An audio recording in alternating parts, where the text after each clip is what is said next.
Empezar con esta cápsula de la tercera clase de Psicofisiología del Aprendizaje, donde hablamos sobre el sistema nervioso central y periférico. ¿Ya?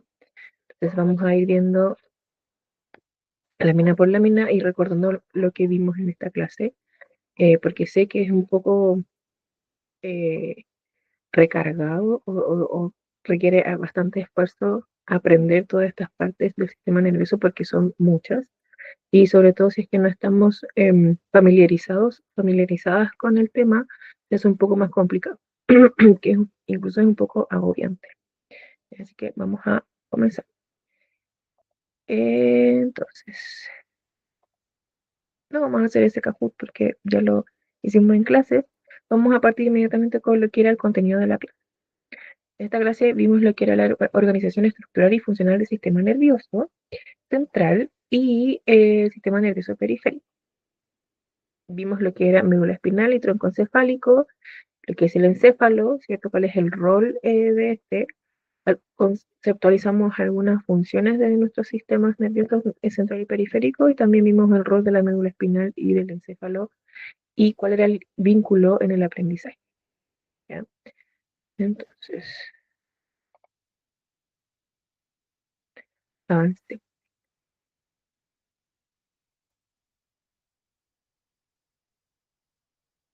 Partimos la clase haciendo algunas preguntas, ¿cierto? Sobre qué se les venía a la cabeza cuando escuchamos central, cuando escuchamos periférico, y que indicáramos con nuestras manos dónde estaba nuestro sistema nervioso central y nuestro sistema nervioso periférico, ¿cierto? Entonces, esto que recuerden que ustedes mismos y ustedes mismas dijeron que central se refería como el medio, el centro, el comando, ¿verdad? Y periférico es todo lo que está alrededor. Entonces, lo mismo pasa con nuestro sistema nervioso. Y si indicamos con nuestras manos cuál es el sistema o dónde se ubica el sistema nervioso central, decimos acá hacia abajo, ¿cierto? A través de la columna donde está la médula. Y periférico sería todo lo que está alrededor, ya sea brazos, piernas, etcétera. ¿Sí? Eso básicamente. ¿Ya? Entonces, más nuevamente. Y bueno, aquí teníamos algunos conceptos claves: sistema nervioso central, cerebelo, médula espinal, ¿verdad? Sistema nervioso periférico, tronco encefálico y encéfalo. Y yo les pedí que lo unieran o los pudiesen relacionar entre sí. Entonces, hicimos un tipo de esquema y dijimos que en el sistema nervioso central podíamos encontrar cerebelo, médula espinal, encéfalo, ¿cierto? Y tronco encefálico, y quedaba solito el sistema nervioso periférico. Ujú.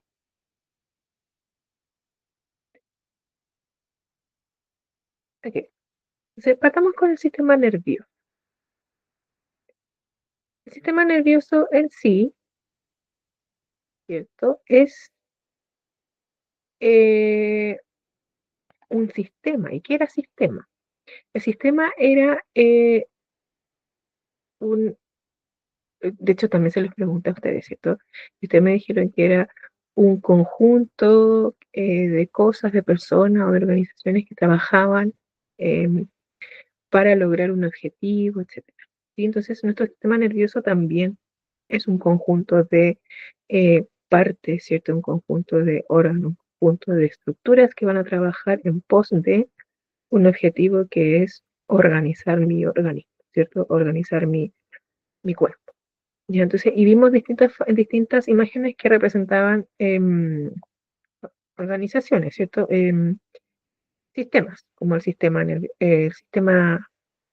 ay, perdón, el sistema solar, este sistema como de programación, ¿cierto? El sistema educativo, ecosistemas, etc. También pasamos por esta diapositiva que nos mostraba algunos sistemas del cuerpo humano. ¿Ya? Y hablamos de que estos sistemas están unidos entre sí y que todos trabajan al unísono o todos trabajan dependiendo del otro para hacer funcionar nuestro cuerpo, nuestro organismo. ¿Ya? Y el que comanda todos estos procesos, el que comanda todos estos sistemas, va a ser el sistema nervioso. ¿Sí? A eso llegamos en la clase. Entonces, el sistema nervioso, ¿en qué actividades de nuestro cuerpo está implicado? ¿Cómo se relaciona con otro sistema? ¿Cómo permite la relación con el ambiente? El sistema nervioso va a ser el que va a comandar, ¿cierto? En términos coloquiales, dice la lámina, es el que va a provocar o el que va a permitir que hagamos todas nuestras actividades, como algo tan simple como abrir los ojos en la mañana, despertarse, levantarse, ducharse, ir al baño, etcétera, que para nosotros es casi como una rutina o algo muy robótico. Nuestro sistema nervioso se está encargando de hacer que dentro de nuestro sistema nervioso son tareas complejas, pero para nosotras y nosotros ya son algo rutinario que ni siquiera tenemos eh, interiorizado el esfuerzo para realizar, ¿verdad? Entonces, ese es el rol del sistema nervioso. Y este sistema nervioso lo podemos dividir, ¿ya? Entre dos sistemas principales, que va a ser el sistema nervioso central y el sistema nervioso periférico. Mi mouse está fallando, así que se me va el cursor para cualquier lado. Creo que lo voy a hacer con el pad mejor. Entonces tenemos sistema nervioso central que se divide en encéfalo, tampoco me resulta, y médula espinal, ¿sí? Y el sistema nervioso periférico se va a dividir en somático y neurovegetativo. El somático va a tener nervios aferentes y eferentes, y el vegetativo también, aferentes y eferentes. Pero acá los eferentes se van a dividir y van a estar trabajando para el sistema nervioso parasimpático y el sistema nervioso simpático, ¿sí? Que de simpático no tiene mucho, recuerden esa forma de recordar cuál es cuál. El simpático no es nada simpático, y que se activa cuando estamos bajo estrés. Entonces, si partimos con el sistema nervioso central, vamos a ver estas partes principales. Tenemos el encéfalo y la médula espinal, ¿ya? Y el encéfalo en sí, que es este que está acá, va a estar compuesto de distintas partes, que es cerebro, a ver si mi mouse me ayuda, cerebro, cerebelo, se me fue, y, ¿qué más era? ¿Se acuerdan? El tronco encefálico, ¿verdad? Entonces, todo esto es el sistema nervioso central, y como bien lo habíamos dicho en clases, está al centro y va a recorrer todo mi centro, ¿verdad? Y a partir de este sistema nervioso central también em, va a nacer o se va a enervar, ¿cierto? Se van a enervar los nervios que son parte de nuestro sistema nervioso periférico, ¿ok? Entonces, tenemos acá em, también algunos pares de nervios que van a estar a lo largo de la médula espinal. Ujú. Y estos nervios van a controlar estos otros procesos y de nuestro organismo. Acá se va a recibir la información y se va a interpretar y también se van a enviar las respuestas. Recuerden que aferente es el que recibe la información, va a llegar a alguna parte, generalmente a un núcleo o a un ganglio, donde vamos a interpretar esta información y la información va a ser devuelta por la vía eferente como una respuesta.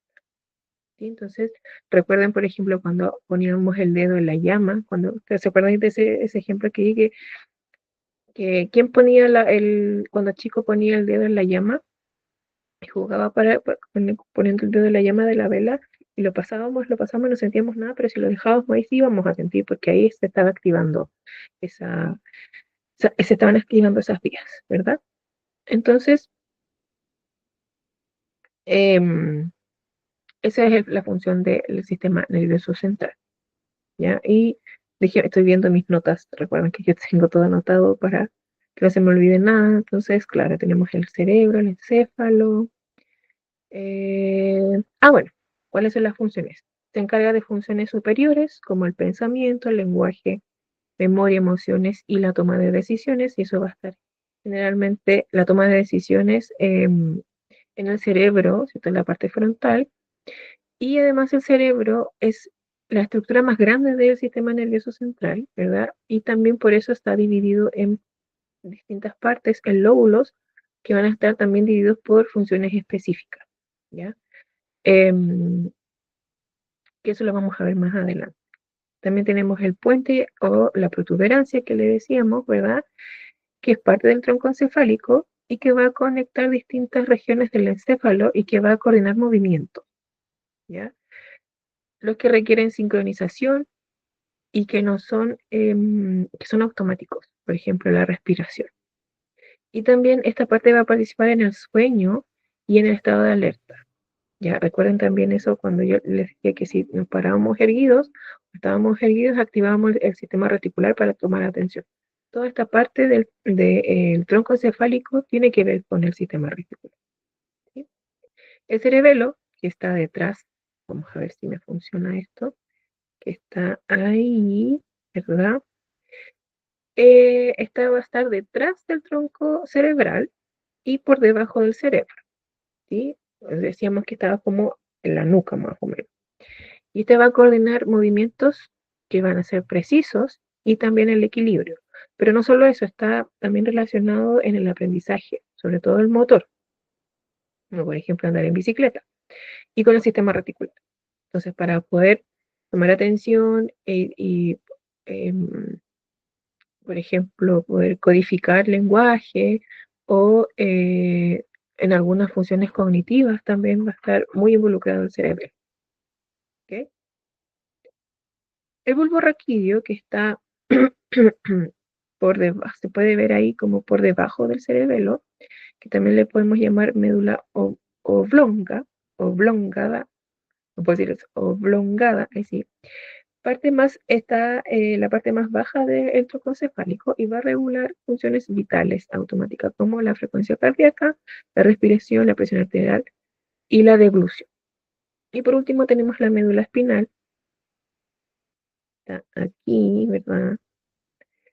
Que es la prolongación del encéfalo que va a recorrer toda la espina, la columna vertebral, ¿sí?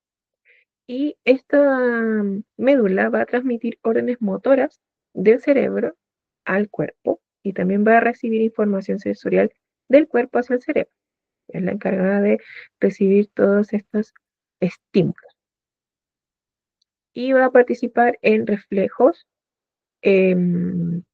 como esto que hablábamos de la llama, ¿verdad?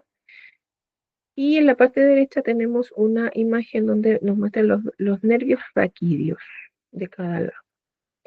Y podemos dividir esta parte en cervical, ¿cierto? A ver si me funciona acá. Cervical, torácico, lumbar, se me pasó, sacro y la colita de cabello, ¿verdad?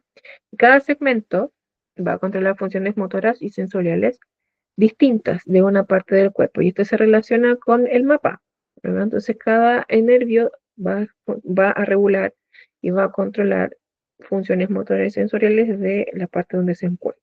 Entonces, en la parte cervical va a regular funciones motoras y sensoriales de la parte cervical, ¿ya?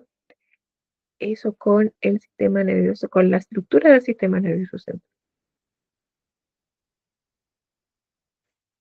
Entonces, además, en nuestro sistema nervioso central, recubriendo nuestro cerebro, tenemos las meninges, ¿ya? Que son la dura madre, aracnoide y pía madre. ¿Ya? La meninge externa es una membrana resistente y esta es la dura madre, por eso es su nombre, dura madre. Y la cara interna de la dura madre está la membrana fina que se llama aracnoide, ¿ya? Que se llama así porque tiene forma de tela de araña. Por debajo de esta telita de araña vamos a encontrar la membrana aracnoide donde está, perdón, donde está el espacio subaracnoideo. Eso está debajo de la membrana aracnoide. Y si recuerdan, yo les comenté que en ese lugar se va a almacenar o va a, recorrer el líquido cefalorraquídeo. ¿Sí? Yo les había dicho LEC y no es LEC, yo me equivoqué, porque el LEC es el líquido extracelular y acá es el líquido cefalorraquídeo, LCR. ¿Ya? Y también van a haber muchos vasos sanguíneos. Y después del líquido cefalorraquídeo o este espacio aracnoideo, vamos a encontrar la meninge interna, que es la más delicada, que es la pía madre, y esta está adherida a la superficie del sistema nervioso central, ¿no? O sea, recubre cerebro, cerebelo, médula, ¿ya? El LCR, líquido cefalorraquídeo, también va a proteger al sistema nervioso central, va a llenar el espacio subaracnoideo en el conducto central de la médula espinal también, no solo está en el cerebro, sino también en la médula espinal y los ventrículos, ¿ya? ¿Para qué existe este líquido? Para proteger, ¿sí? Es como un colchoncito, es como una camita de agua que va a proteger nuestro sistema nervioso central y que va a ser un complemento de nuestro cráneo, que es durísimo, ¿sí? Que también nos protege de golpes. Y de cualquier tipo de daño, ¿verdad? Por golpes en la cabeza, etcétera. Y también en la parte de la médula, las vértebras están protegiendo la médula. Entonces tenemos dos tipos de protección. El líquido cefalorraquídeo y el sistema óseo, ¿cierto? Nuestro cráneo y nuestras vértebras.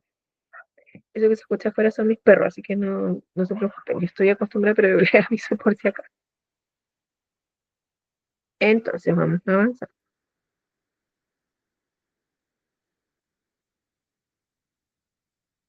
Ahí está.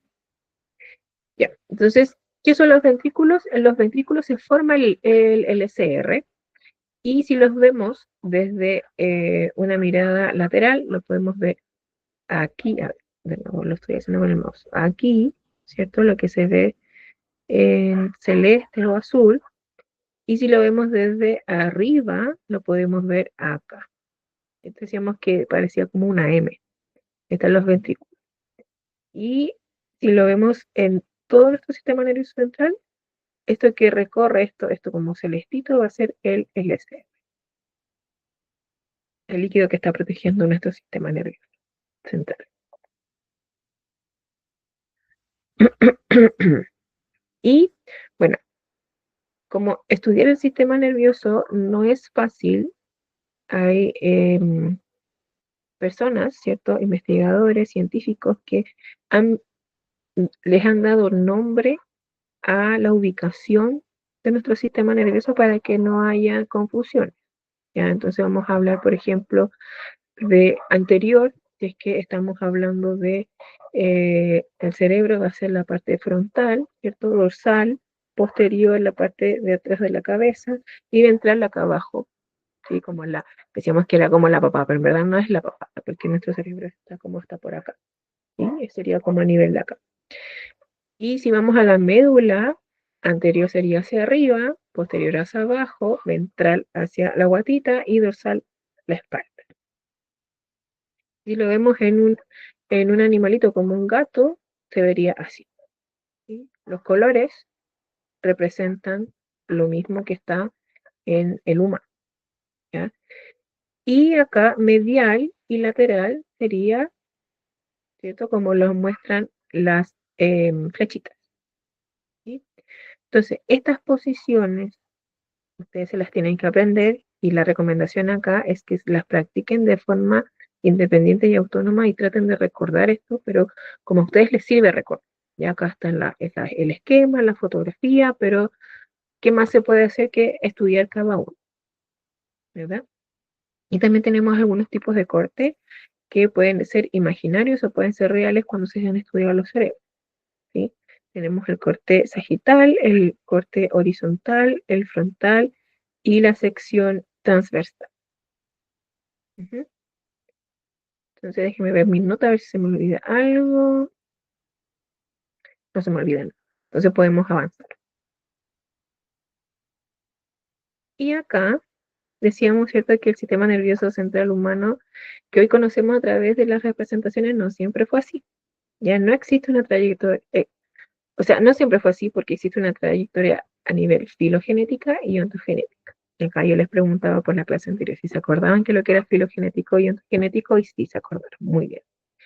Filogenético tiene que ver con la evolución de la especie y ontogenético con el desarrollo desde que es concebido hasta su muerte. Y entonces, nuestro sistema nervioso central pues, se fue adaptando em, por la especie, ¿cierto? Y además depende de cómo se va a desarrollar desde nuestra concepción, ¿sí? Entonces, si avanzamos, ahí está. Entonces, podemos ver acá distintos ejemplos de cerebro, ¿verdad? Teníamos un pececito que nos dábamos cuenta que la parte del cerebelo es mucho más grande que la del cerebro en sí. Em, de una rata, más o menos del mismo porte. Un gato, el cerebelo es más pequeño que el cerebro, pero igual, de todas formas, es más grande. Y podríamos decir que el del chimpancé es un poco más parecido al de el ser humano, pero aún así es mucho más pequeño, ¿verdad? Entonces, llegar a un cerebro grande como el de nosotros, el nuestro, ha tomado muchos millones de años, varios millones. Sí. Tenemos que considerar un conjunto de primates, ¿cierto? Que, o sea, se supone que nuestro cerebro viene a partir de los primates y fue evolucionando. Entonces sabemos que esta es una teoría de Darwin de la evolución. Lo que les comentaba yo en clase también es que si hay personas religiosas, que estos son teorías, no necesariamente, o si usted no cree en esto, lo tiene que aprender igual porque así es el tema, ¿verdad?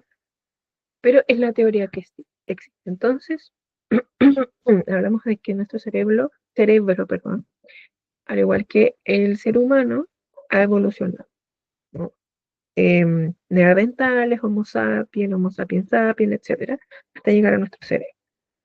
Entonces, este proceso sí que pasó rápido, porque no fue en millones de años, sino que fue en algunos eh, cientos de años quizá, pero de alguna forma fue rápido, ¿ya? ¿Y por qué fue tan rápido?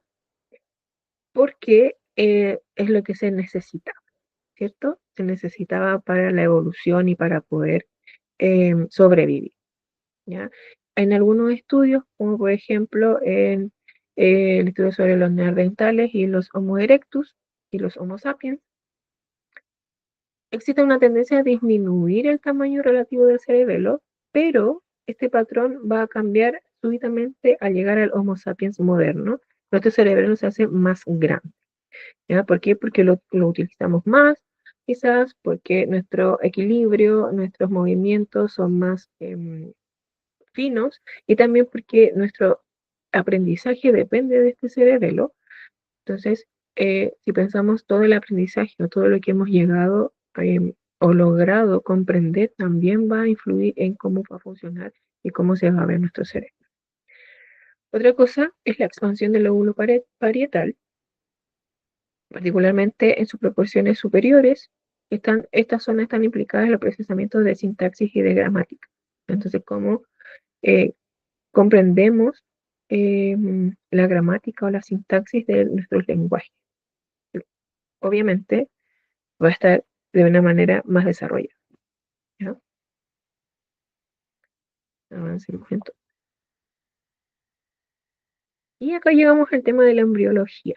Y acá yo recuerdo que ustedes me dijeron que había eh, sido muy rápida la explicación quizá, o no estaba muy claro, porque es difícil, es muy abstracto, porque no podemos tener como el embrión ahí para ver cada parte, cómo funciona ni su desarrollo, pero tenemos que entender que nuestro sistema nervioso se va a formar a partir de una estructura que se llama tubo neural, ¿ya?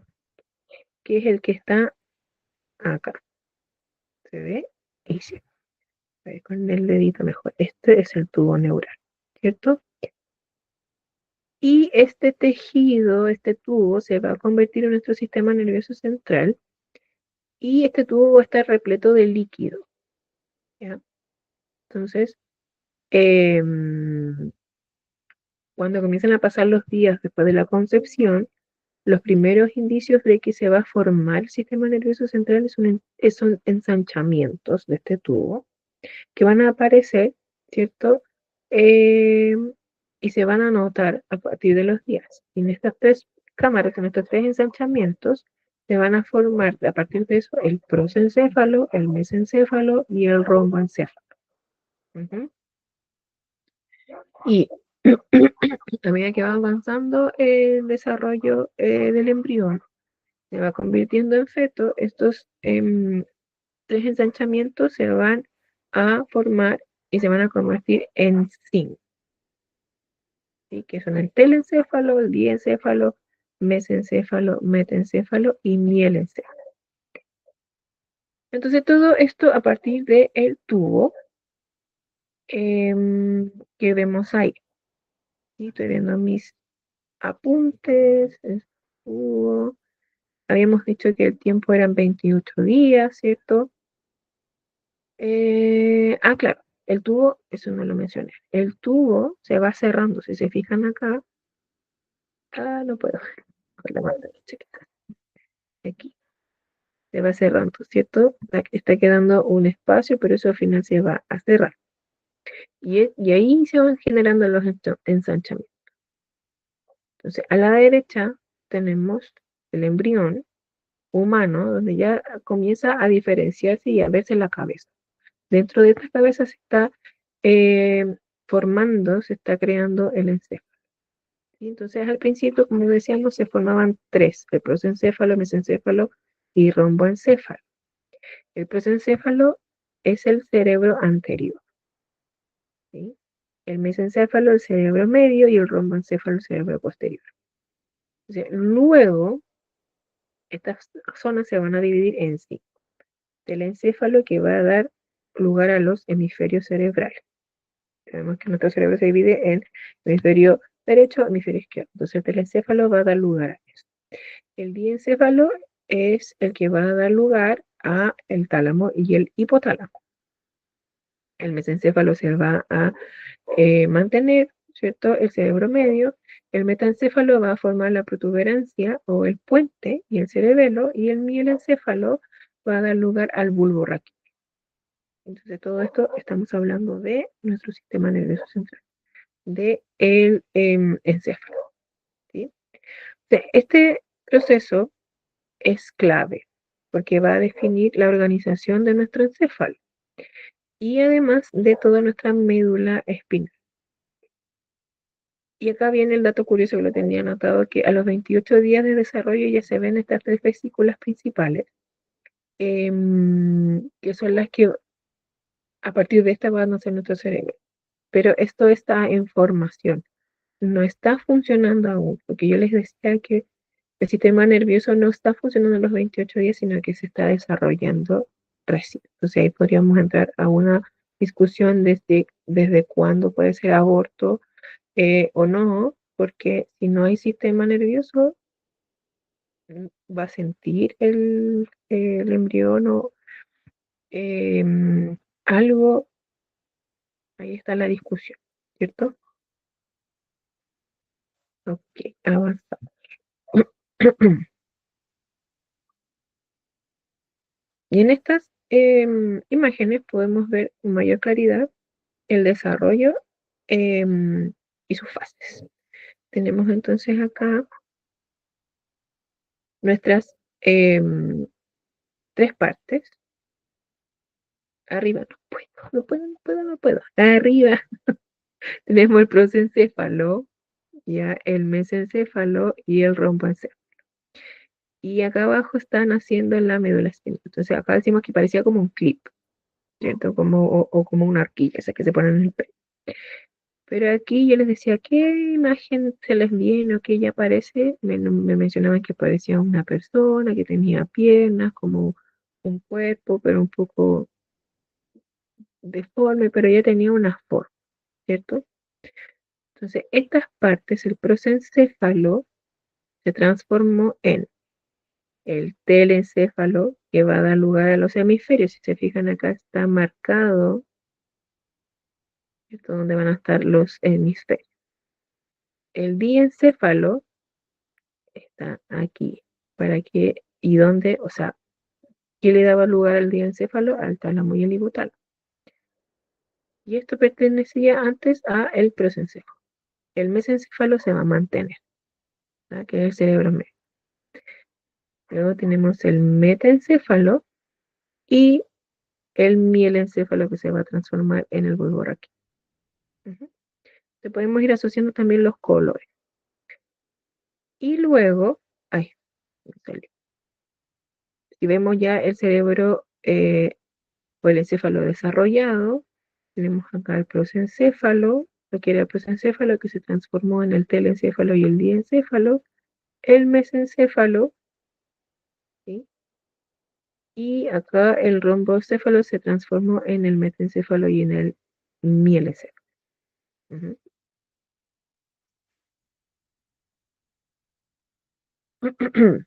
A ver si me falta algo. Creo que no.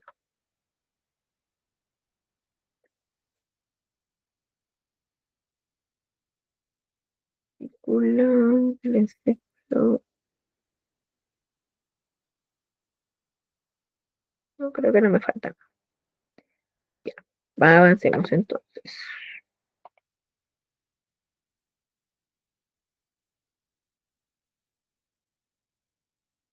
O sea, acá podemos ver una fotografía donde hacemos como no sé si la comparación, pero podemos imaginar cómo se ubica todo esto dentro de nuestro cráneo. Entonces ahí podemos ver, si comparamos nuestro cráneo con esta fotografía, el tronco del encéfalo estaría acá a la altura de la nuca o del cuello, ¿cierto? De las primeras cervicales. El tronco del encéfalo, ¿cierto? Estaría ahí, el cerebelo estaría por detrás y por encima, o sea, donde está nuestra nuca, nuestro cerebro en general y el diencéfalo justo en el medio. Ujú.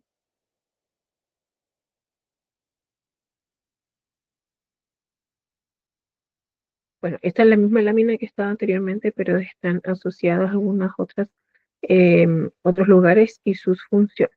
Y tenemos la corteza cerebral, sistema límbico y los ganglios basales, que van a mediar sus funciones más complejas, inician el movimiento voluntario, interpretan la información sensitiva, ¿sí? Luego tenemos el tálamo, que estarían ubicados en el diencéfalo, donde están los núcleos receptores sensitivos que están proyectados en la corteza cerebral, y el hipotálamo, donde están mediadas las funciones fisiológicas.